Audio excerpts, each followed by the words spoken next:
حاجي صاحب څنګه جوړې په خیر یې؟ خدای دې راوله عبدالجي صاحب په خیر. څه سره زما زور نه و لیدلی برای ماښام یې زنګ وروالی دغسې لړزېدی ول امر کوه ډانه امر کوه مال امر نه دی خواهش دم نه دی په زوره به دا خبره منې ول چی شي مال حاجي صاحب یې د وظیفې سیسته کړ دی بیرته بیا خپل پر چوکۍ باندې کښېنې او معاش به مو ډېری څنګه مې در وبېروي دا یو راویوختی که نه راغوښته دی چی پسې اخیستل څوک یې پسې اخیستی و ولې تېنو پسې اخیست زه پرون راغلم ول موږ حاجي صاحب چې واخیستې سر حساب ول پرون و زه خو پرون ما رخصتي ځینې اخیستې و زه یې ځای تللی وم ښه و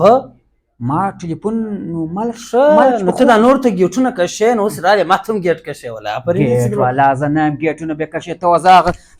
اینګر یم چې ګېټونه جوړوم کشوم یې ګېټ کشې ته چې به خبرې کوې ډون به تا ته ګېټ کشې اوس چې ټینګ څوک وم شین مصیبت بیا راغلی غم ته بیا راغلی یا دغسې و ما دغه یم ماله غږ راغلی شاروخ خان غږ خلاص غږ غږ نسته ځه ولاړ شه غږ نسته په غږ چې به چا وکړي دا دي په دې مې کړی سړی مسې استاده ستا استاد دا شین مصیبت دا شین غم وخت د شاروخ خان اواز ما د ده څخه زده کړي نه دي له سمه ده چې رازغلي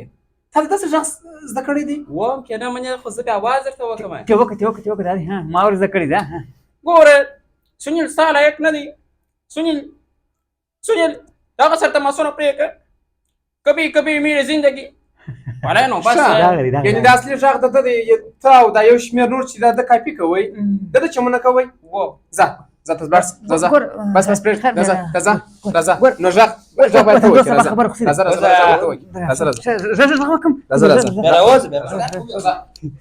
هغسې مې ځان پوه مني My name is Khan, I'm not a terrorist